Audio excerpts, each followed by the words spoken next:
Hi everyone, it is Shane and I am here in a special location. I'm taking a little break in something very important in the Tony Robbins 4-day thing. So that means you're important. It's the Friday Coven. I am in a cool, undisclosed location. It is so different than where I live. If you could see, this is a stream and I just love it. I love nature. So I didn't really know, as I usually don't, but sometimes I do know where I would be physiologically or mentally or anything during this moment, because it is a moment where I'm in a secret location. But I'm also in a Tony Robbins weekend, a 4-day course. What is it called? Unleash the Power Within. The sun is doing its beautiful thing right now. I feel so blessed and so grateful. The sun is giving us some amazing magical lighting. And I want to give you what was being given to me. And that's why I didn't know where I would be. You know, we're learning so much. We're getting inspired. We're getting triggered. We're getting to the place of like, who the fuck are you and what do you want? Right? It's kind of what the coaching world is based on. Who are you? What do you want? Where are you going? What's up, Lisa? What's in your way? Basically, that's it. That's the gamut, right? And there's many people that come at it in different ways. And I love talking about this stuff, mostly because without coaching, I wouldn't be anywhere. Without classes, without teachers, I wouldn't be positive. I would be angry and bitter. I would be 45 years old, probably have a life I didn't like. But I was guided. I want you to get background.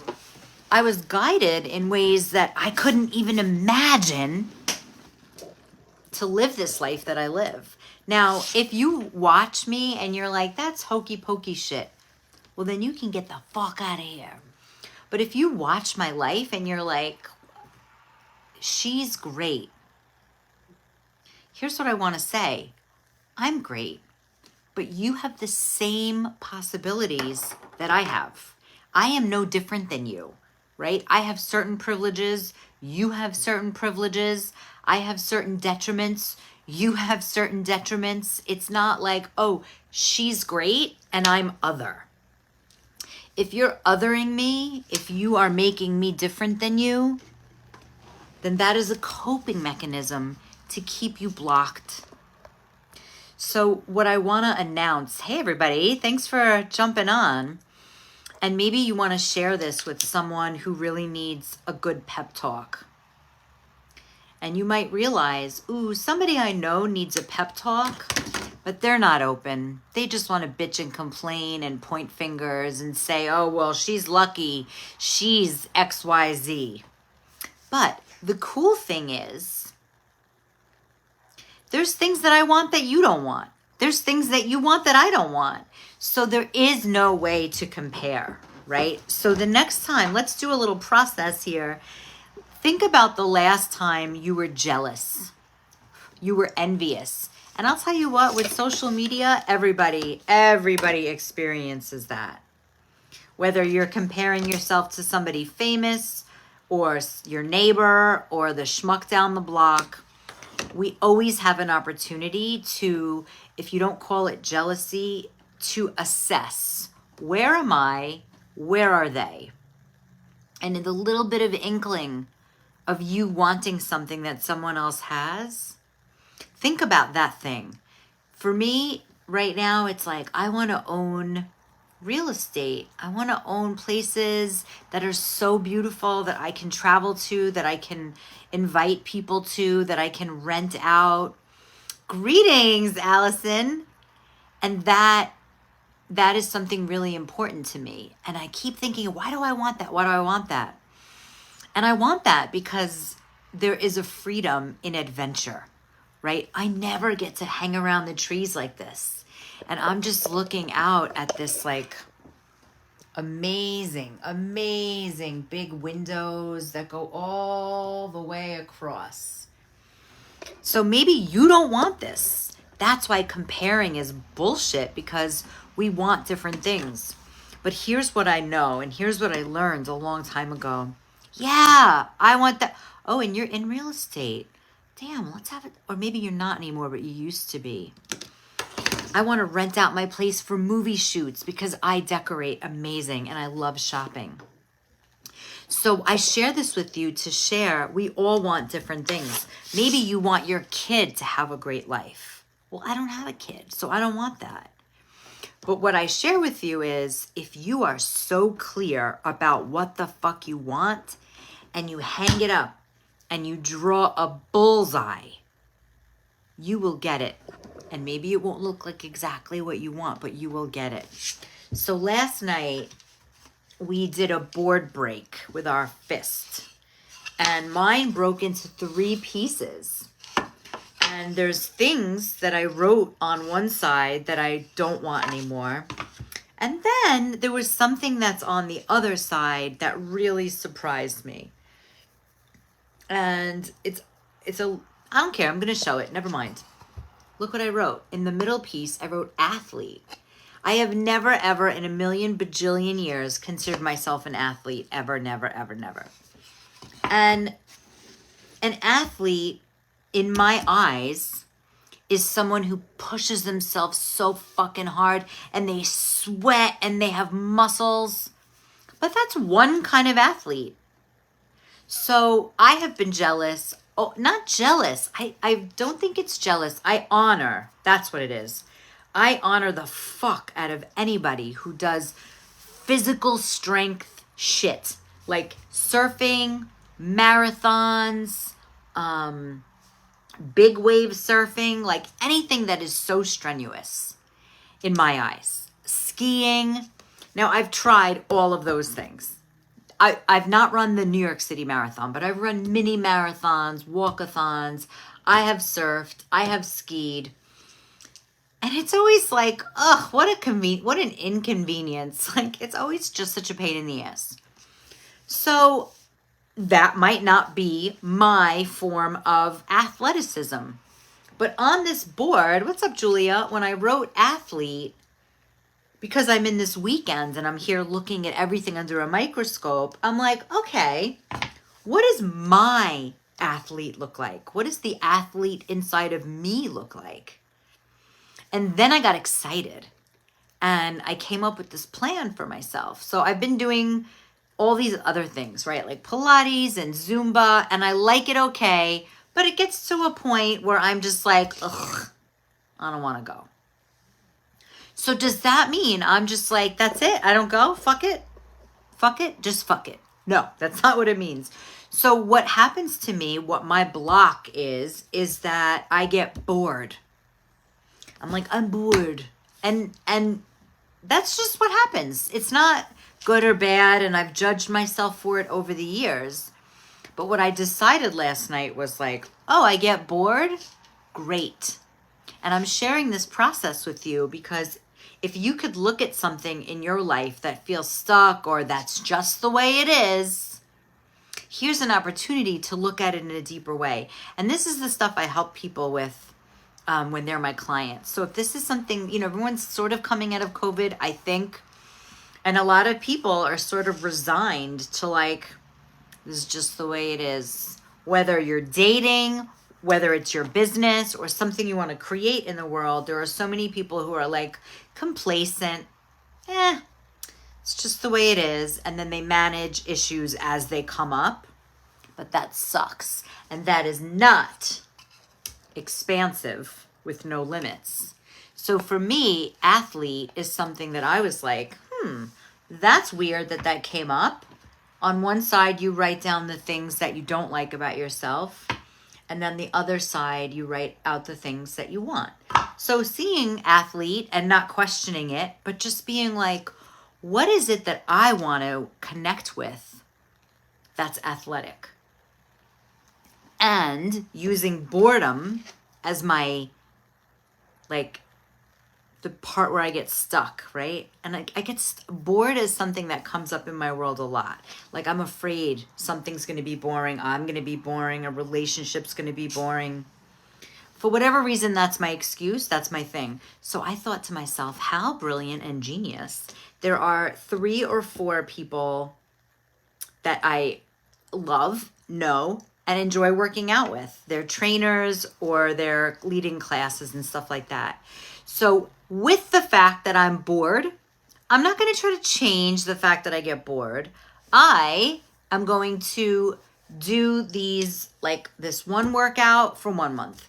Then I'm going to change it. Then I'm going to change it. And I'm not going to wait for that month to be over. I'm going to plan ahead and change it. And so, that's my plan.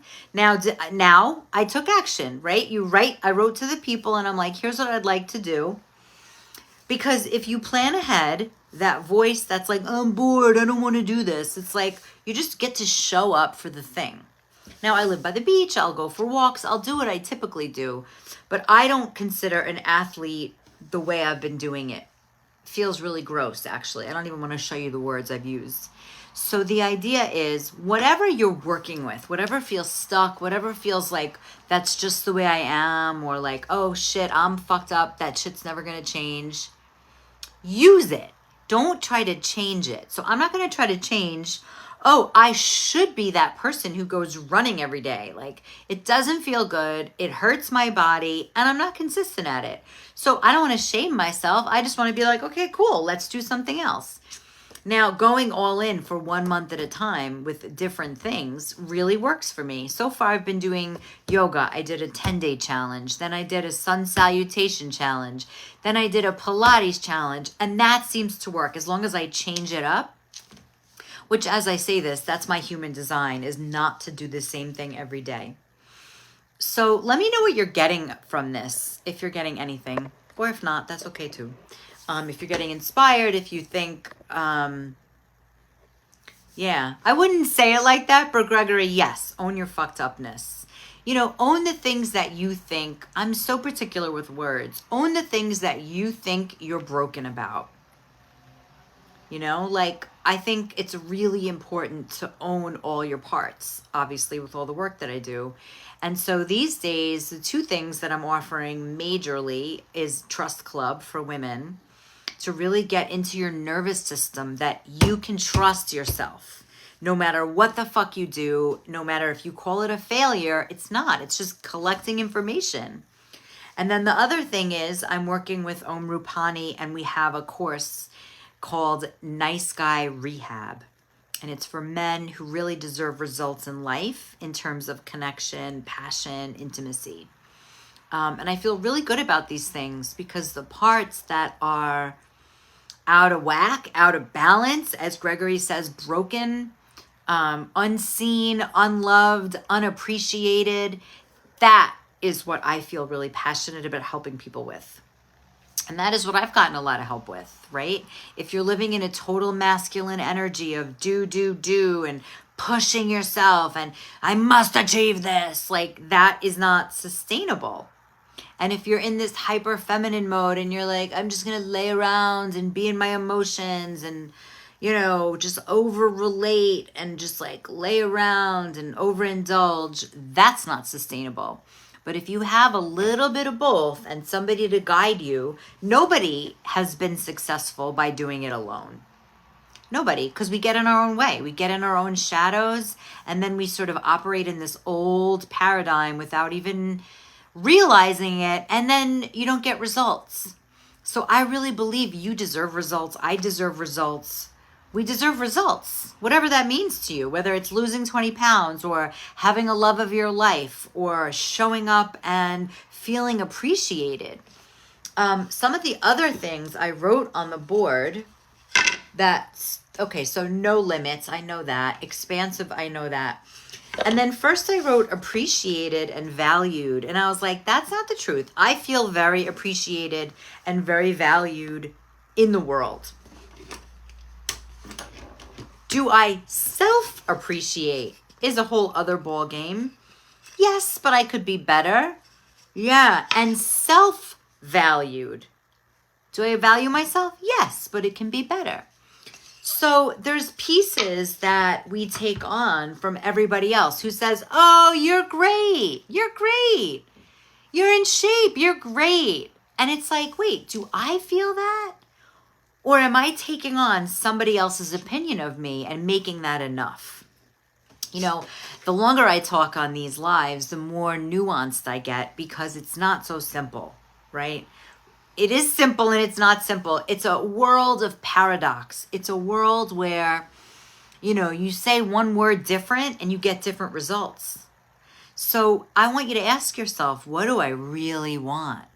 And imagine that I could wave a magic wand over you, boop, and you could get it. And the universe would deliver it to you right away, right away. Yes, Julia, we all deserve results. Now, if you're not working on yourself and you're fucking just sitting around on your ass and you're talking shit and you're being mean to yourself, well, then you deserve the results that you're putting in. But if you're investing time, if you're investing money, if you're investing energy in yourself, then you deserve the results that you desire. And if you want to be a bloody millionaire, great. Why? What are you going to do with it? Why do you want these things? Why do you want these results? Right? Everybody's like, oh, I want to be happy. Well, what does that look like? You know, what does that look like? Does that mean you want to cure cancer? Or does that mean you want to go on vacation as much as you want? Like, what are your results? Love and riches. Ooh, okay, great. So Brent Green, let me play with you a little bit. You're pretty game. I am sure there is someone on this planet that loves you. And you're in a first world country. So in this country, you are rich. What does love mean to you? And what does riches mean to you? Like, do you want $125,000 in the bank? Does that feel rich? Or do you want to own 3 properties and have $60,000 in your checking account? So these are little games you can play with yourself, but the more specific you are and the more you zero in on wanting to have what you want, the more your brain conspires for you to get it. The more things that show up in your world. So this could sound like hullabaloo, or actually if like so I want to buy a house in the woods. So can I do that right now? I've been trying to. I can, but there's nothing that's been tickling my fancy. So instead of rushing into anything, I rent a cabin in the woods and experience it and submerge myself in it. If you're a dancer and you find yourself not going to dance class, well, what happens if you teach a dance class? You submerge yourself in it, and then the world of dance is all around you. So whatever you really want, if you want to lose 20 pounds, go get a Zumba certification and fucking teach the shit. Because now you're in connection, now you're a leader, and now your whole world and your connection to people is about dance and movement and weight loss and health. Okay, love to me is one well put together, babe. Oh, so what does that mean? I didn't consider love like that at all. So get more specific. What does that mean? Put together. One well put together, babe. Oh, one well put together, babe. Okay, what does that mean to you? Now, I know this is annoying stuff, but like, is she tall? Is she white? Is she black? Is she, does she have health insurance? Does she have a sister? Like, get so nitty gritty, and I know it's annoying. And maybe I said something wrong there. I don't know. Was I wrong in asking about race? But start to get specific and then let it go and surrender it and see what happens. So there's a piece about trust that is really important here. And it's like, once you ask the universe once what you want and you're super fucking clear, don't keep, oh, okay, great. Great. So you don't have to say her name, but vision that woman or something better and just imagine it. Her. Got it. Great, Brent. So thanks for playing along with me. And the idea is always leave room for something else. We don't want to get so narrow-minded, but get really clear. What is it that you want? Why do I want this? Why is this woman that's 6 feet tall down the block white? Like, what is she that brings something out in you that wants to be with her? Hey, Connie. Okay, Rich is next. So what does that look like? And does it come from your self-expression? Does it come from your business? Like really getting into that visual and why you want it. So I'm learning a lot about physiology, and I knew this stuff already, but it feels so good to give it once I'm learning it again. Oh, the sun went away. And you can see the little stream behind me. Can you see it moving? So the idea is once you know what you want and you can be really clear about it and you can work towards that goal and you can embody that goal and you can surround yourself in having something that feels similar. Amazing. Amazing. And that actually is amazing. Woo! When you have projects together, oh my God, we're jumping again. When you have projects together, it brings all the power in the world. Now, I'm in the middle of something. I'm in this Tony Robbins 4-day workshop thing. And I took a break to do this Facebook Live. And now I see they're doing things without me. What's up, Daniel?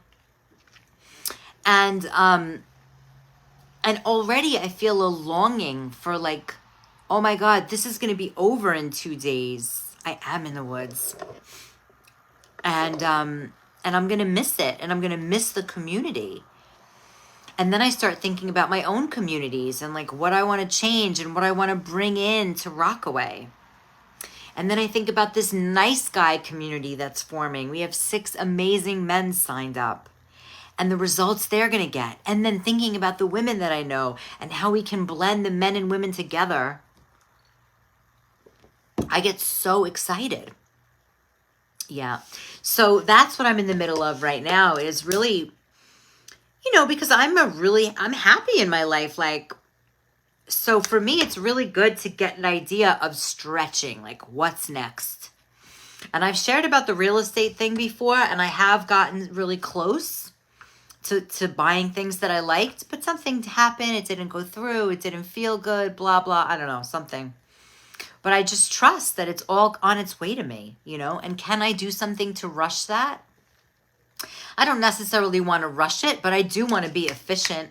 And that's what I help clients with. It's like getting really clear so that it's not just like, oh, I'm going to use you again, Brent. I want love and riches. Like, what the fuck does that mean? You know, like I want a house in the woods with a stream, with lots of land and a garage or a second property on the parcel.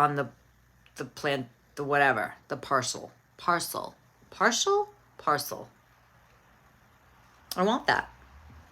So I want other things, you know, but mostly I want peace in our world. Shit. And this is the part that I do is I always dream that I'm going to help someone that's going to help bring peace to the world. So it's not on just my shoulders, but I can't sit around bugging out about what's fucked up in the world unless I'm willing to take action and do something about it. And in my world, when I help people, when I guide people who are also leaders, that feels enough. When I show up and give, whether it's for payment or just as a mitzvah, I want my marijuana farm in Wisconsin. Okay, great. So what actions are you taking to make that happen? You know, sometimes it can just be stating it like Gregory just said it. Okay, Brent might say, hey, I know someone. That's it. So some of it is just like about asking. So once you get clear, you can speak about it. And when you speak about it to anybody, it brings it to the front of your mind and it becomes a priority. So I have a couple of women that I'm helping. They're just starting out their businesses and they have their business name or they have their business statement. Now I help people with visibility. I do have a lot of wisdom about business, but I'm not like a business coach. But the idea is once you have that idea, just keep speaking it out loud. just speak it. Speak it to the bodega guy, speak it to the person down the block, speak it to your dog, speak it to the storekeeper, because once you speak it, it stays in the front of your head. We're so inundated and overwhelmed that we forget about the cool things that we're doing. And most of the time, the cool things that we're doing are in the land of the unknown. So it's easier to just push them aside. It's like, I don't really know. I don't really have any answers. I'm just going to focus on fixing problems. That's what most people do. But if you do it the opposite way, if you don't focus on the problems and you focus on what you want to be expansive about, then the things that you'll be expansive about are your priority. They stay in the frontal lobe of your brain, and then all of a sudden they happen. Like when I first started focusing on real estate, well, guess what? Everywhere things started coming out of the woods. But if I didn't focus on that, if I was focusing on the problem at hand, I would have been living a very sad life. And there were very sad things going on. And when the sad things were going on, I found conversations to bring up about real estate that had me connect with the people that I was sad about. So you can't live life. I mean, you could do whatever you want, but you can't live life and feel good if you're always focusing on fixing problems. So when you think expansively and you focus on that, and yes, you have to solve problems, but then in the other part, you are kept accountable to focus on what you want and what you want to bring in and what you want to feel good about. More of those things will happen. Success brings success. That's why I always talk about gratitude and celebrating, because it is so easy to be like, who cares? What if you celebrated everything? What if you celebrated, I took a poop today. Wow, I made that. Or I got dressed today. I'm fucking amazing. Like, what would life be like? Oh my goodness, I drank 3 of these waters today. That's amazing. My body feels different, for real. So what's up, Kathleen? So it's like, yeah, it's so hot to love your poop. And to be serious for a second, if you didn't have your poop, if you weren't pooping and your body was not regulating, that would be a problem. So it's like tuning in to the things that you do naturally already. I am so grateful for my feet. I'm so grateful that I get to walk and drive and skip and hop and jump. I am so grateful. Now, this stuff comes easily for me because I was a preschool teacher, and that's what we did, is we just made everything great. But why did we stop doing that? Why did we stop focusing on what's great? Why, when you become an adult, you have to get serious? Why? You can be playful and pay your bills. So this idea of we have to get shit done, let's be serious, stop laughing, stop being a daydreamer. Oh my God, all those things are terrible.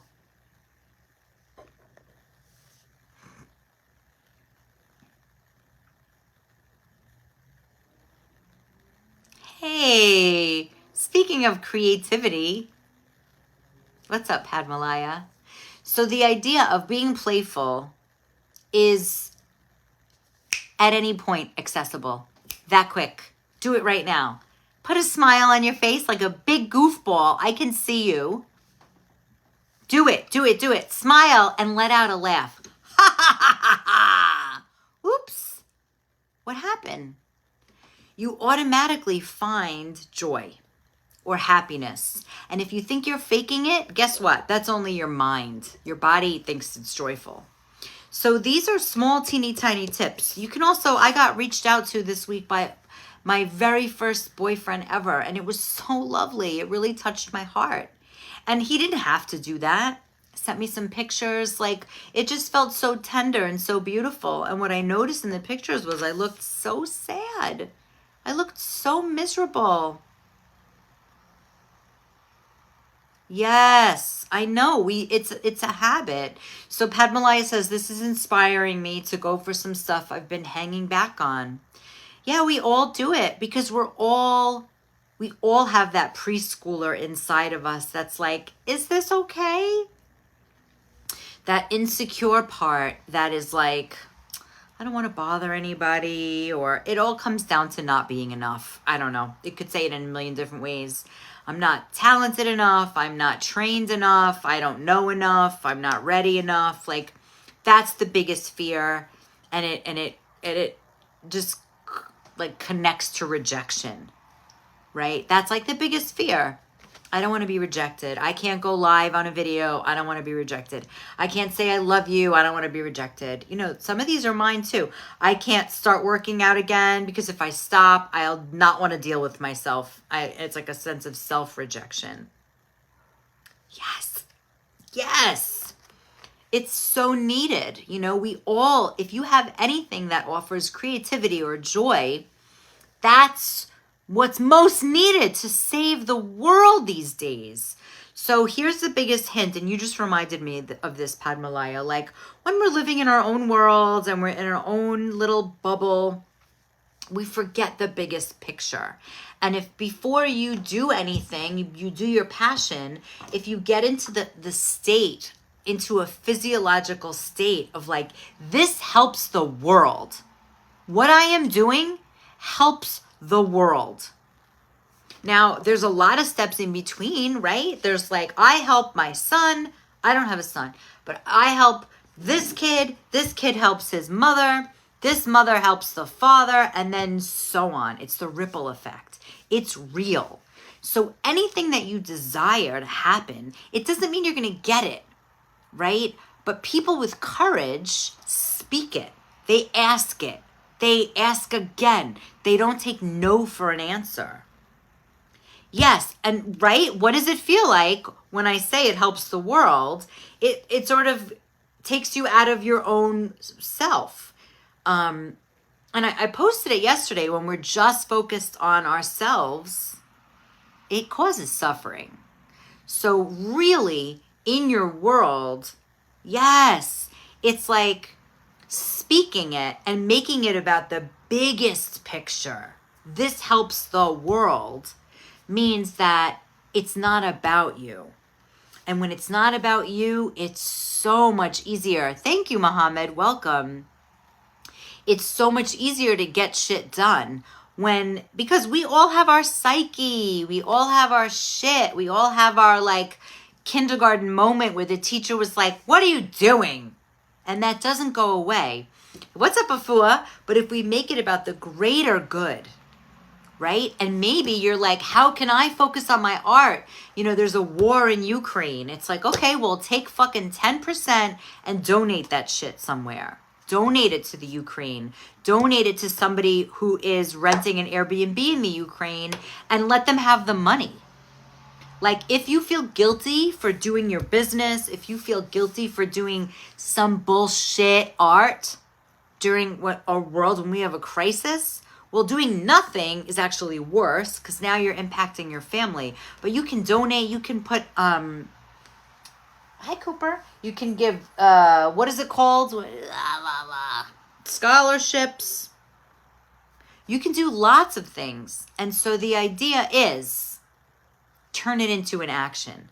Have your idea become an action. Yes, art is revolutionary. Did you get that from my email, or are you just saying it? I don't own that statement. Because when you make something out of nothing, it helps people believe and have faith again. And when people have faith, our world becomes a better place. So it's this whole shitty thing. And especially my generation, I think it's Generation X, because we know how to connect. We know what it's like to not have social media. And now we have social media. So it's really up to us to help create a newer world that makes change, that makes a difference, that is willing to put ourselves out there and be like, guess what? I am so fucking passionate about what I do that I don't mind if I fail. What does failing mean? The only failing thing is quitting. If you want to complain and find blame and you call it something else, I'm going to call it what it is. If you're blaming anything like society, your mother, your Uncle Frank, the weather, then you're failing. But if you're doing it anyway and nobody shows up to your workshop, you know what? I gave this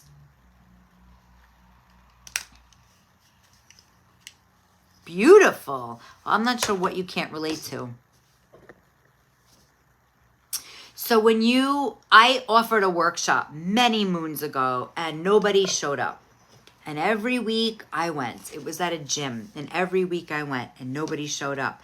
And then one week I was like, you know what? I have this big space. Let me do what the fuck I want. And I forgot about this. And I had about 10 songs on a playlist.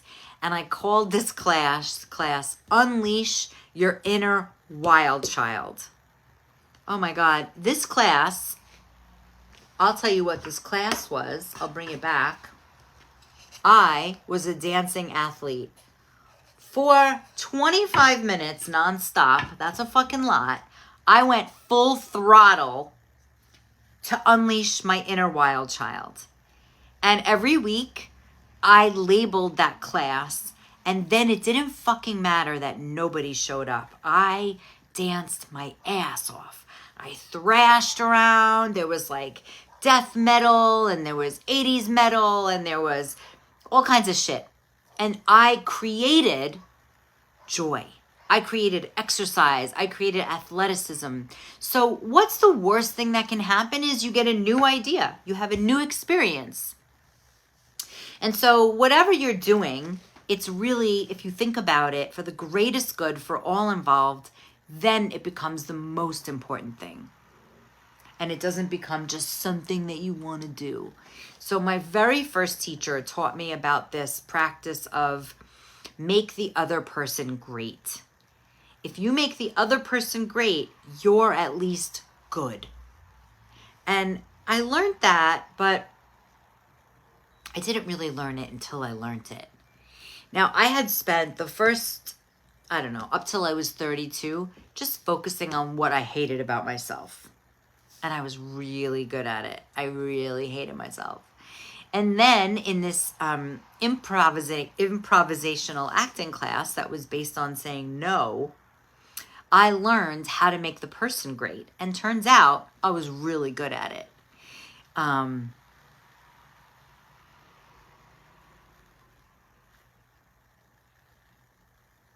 Yeah, I feel like there's something I'm not understanding. I can't relate to the point you mentioned. Helping us can free us from stress. Helping others. What's up, Jenny? Yes, so making others great is always helpful. If we're looking at ourselves so in depth, suffering will come. Because we have so many different parts of ourselves and so many experiences. And here's some news. Maybe it's new or maybe it's a reminder. Every single experience, every single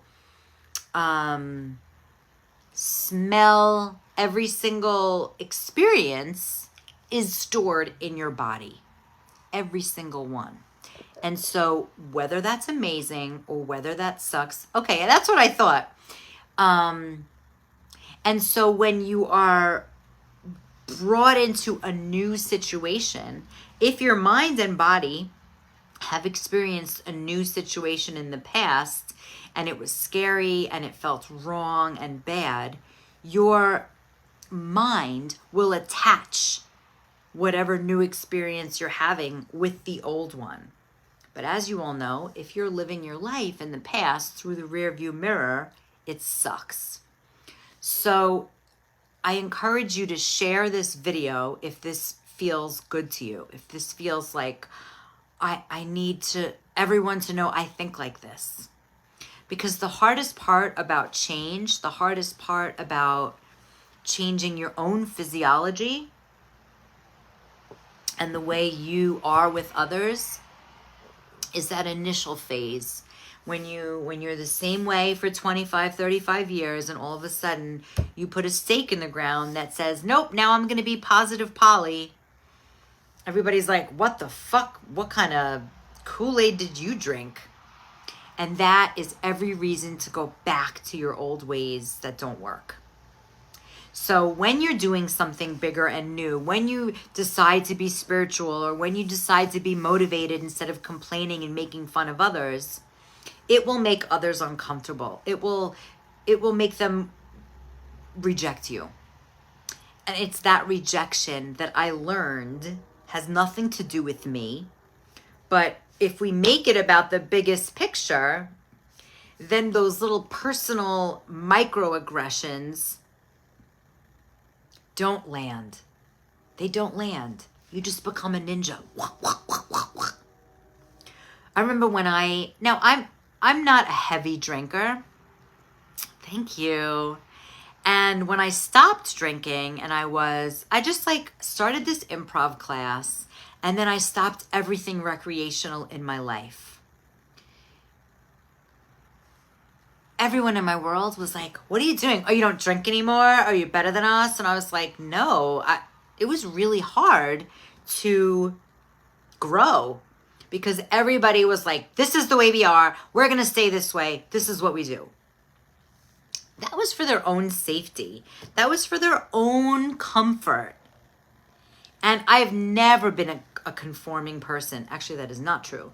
My first relationship was pretty conforming. And after that, I was like, I'm making a right turn out of that. I'm a nonconformist in my own right. There's no way to even do that. So the idea is find community that is also growing like you are. That community doesn't have to be friends, but they can be sisters and brothers. So Jenny says, so agree. They put you in a box without room for growth. Yeah.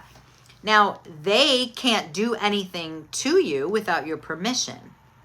So it's a really strong moment to be like, actually, no, I'm not doing that anymore. They will talk about you. They will question you, and they will make you feel wrong. That's why you need community. Now, where I've been talking about is like, when I say sisterhood and brotherhood, it's only a cherry on top if those people become friends. But we are retraining the way we relate. So they might not feel like friends to begin with, actually. They might feel like annoying people. Because when you're growing and you're doing something new, your ego doesn't want to be seen in that. Your ego is like, I'm cool. What do you mean I have to learn something new? So when you start a new group, when you join a new community, you might judge everybody. You might say, these people are not my people. Well, guess what? If you're relearning and refining who you are, so the fuck are they. And so it's really hard to really meet people and be like, oh, you're exactly who I call a friend. No, because in the past, when you've called people friends, it's limited, you know? So we're going in such a cool direction right now in this conversation. But if you're the kind of person that's had the same friends since you were a little kid, well, it's time to change that and include new people. If you don't have new interests since you were a little kid, it's time to change that. Your life can be more exciting than you can even fucking imagine. Can you claim that? Everybody write that in the chat. Everybody write that in the chat. My life can be more exciting than I can even imagine. Now, your excitement might be like, oh shit, I brought my binoculars and now I can watch more birds. I don't know what excitement means to you.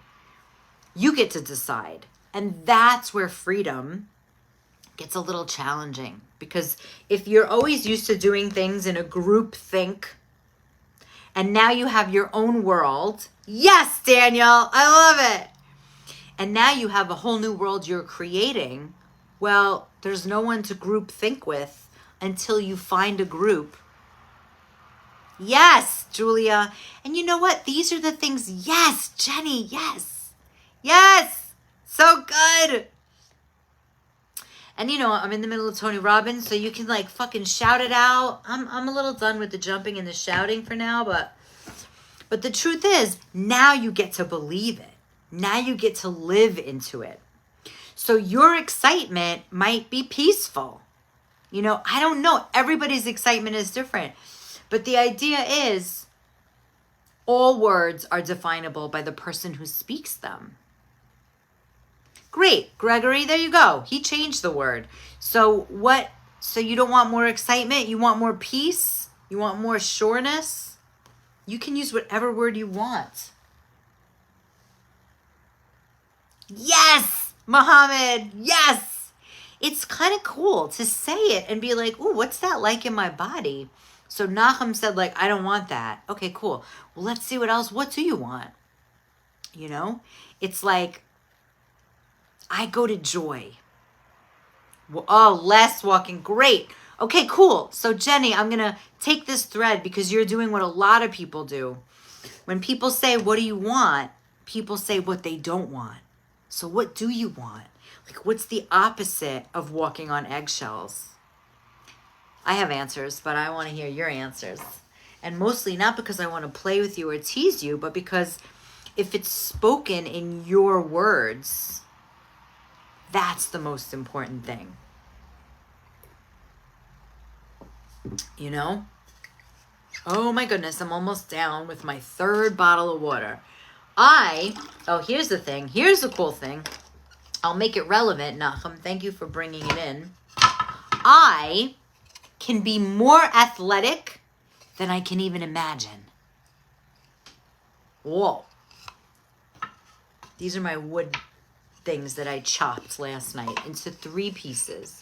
Oh, I love it, Jenny. Great. Great. Well, here's the thing. I do have to pee a lot. And every time I pee, guess what? I'm so proud of myself. It works like that. So Jenny wants more open-hearted and minded peeps that can support me. Beautiful. And so shall it be. Yes, being and enjoying myself and feeling how that's a gift to others. Oh, I love that, Connie. Oh, it's so good. As a recovering people pleaser, if I please myself, everyone else benefits more than I can even imagine. It's so real.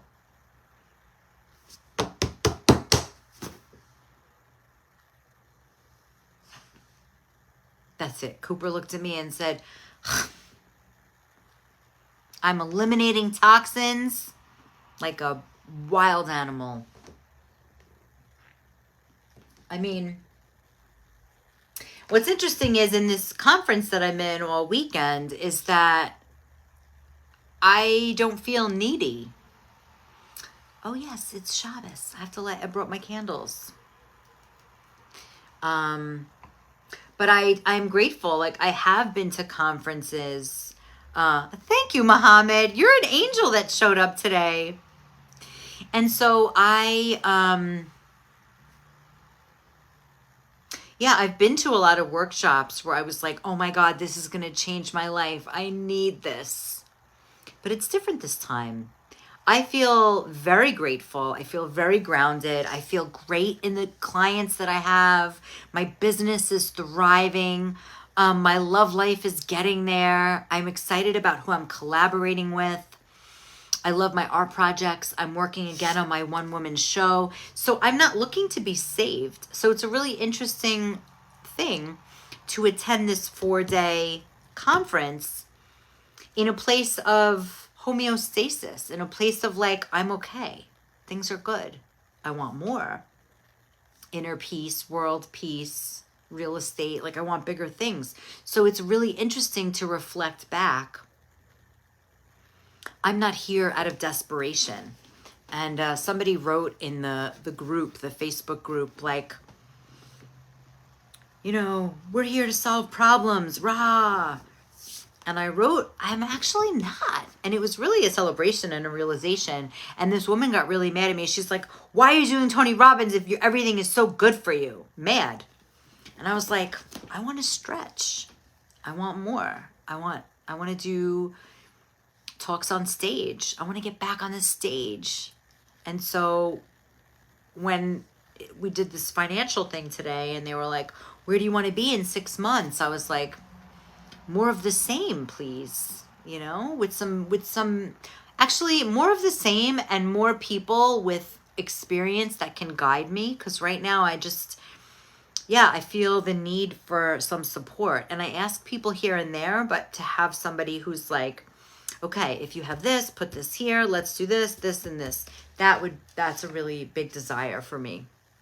And if there was a PR or a manager, someone who could work, you know, outreach for the right stages for what I deliver, that would be amazing. I also did a bunch of stand-up this year, not, you know, some on stage. Yes. Oh my goodness. Jazzy tunes. I'm going to screenshot that.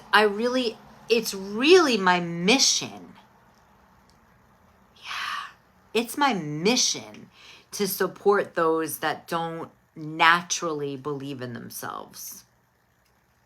I don't know. There's just something about it. I watched myself today in a breakout room.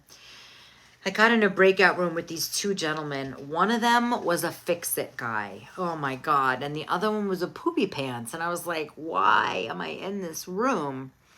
And it was really hard for me. And the first guy, who was the fix-it guy, he was really nice, but giving advice and asking all these questions. And the other guy was like, I just feel really chill.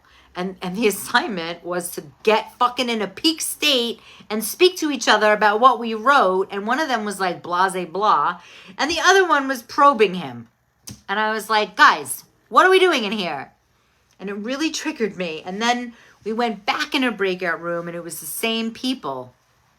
And I realized that so many people are so angry.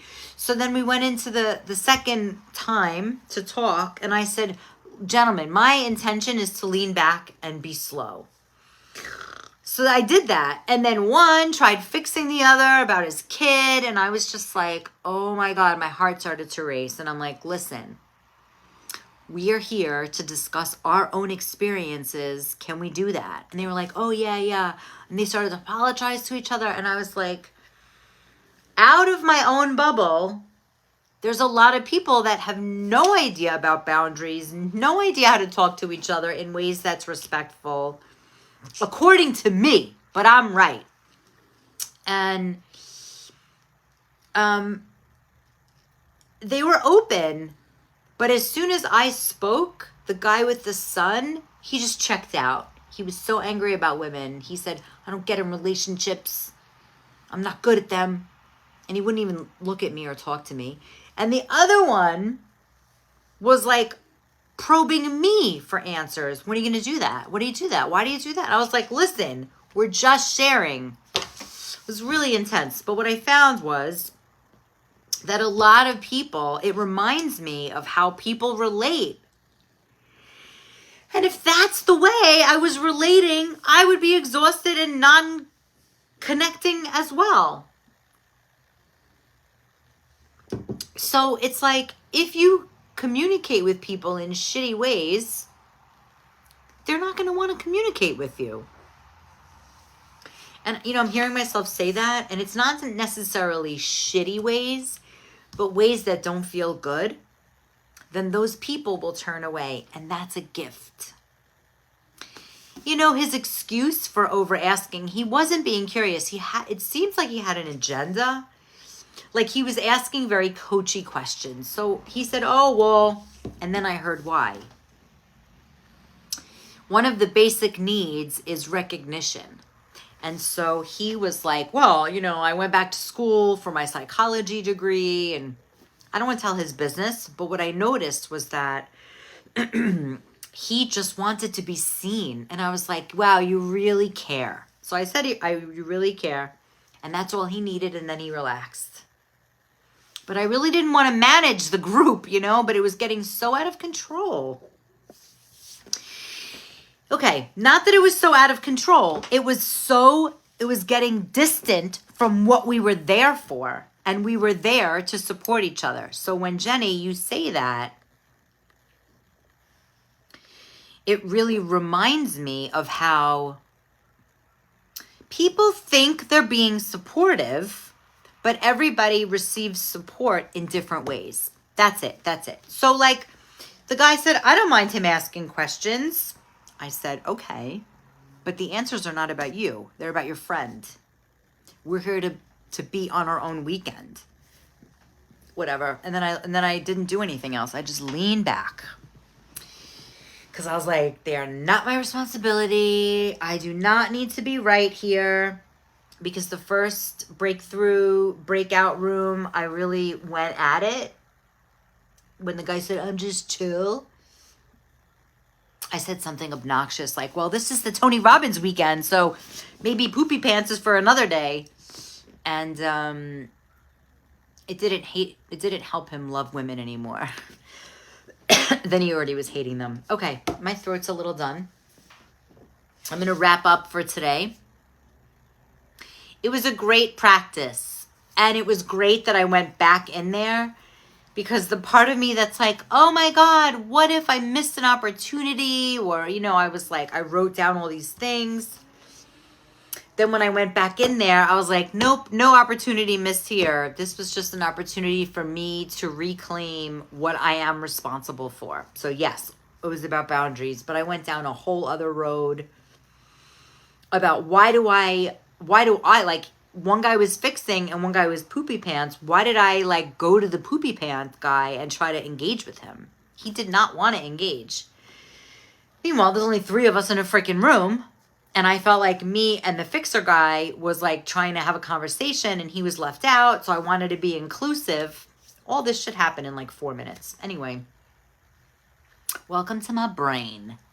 So if you want to take the Nice Guy workshop, let me know. If you want to join Trust Club for women, let me know. They are both happening soon. First week of April. So one is for men, one is for women. And then stay tuned for the men's and women's things together. I'm really passionate. That's my mission, is to have people play and practice everything together. All right. If you found this helpful, I ask that you share this video. I don't usually ask that. And the generous, lovely people that usually do share it or love it. Yes, my book is still available. You should find the link. I'll put it up as well.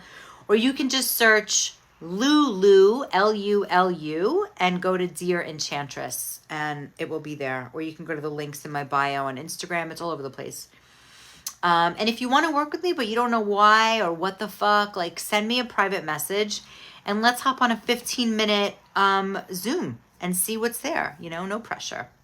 All right, I'm jumping back into my Tony Robbins weekend. Here's my sacred space for the next couple of days. Yes, thank you, Jenny.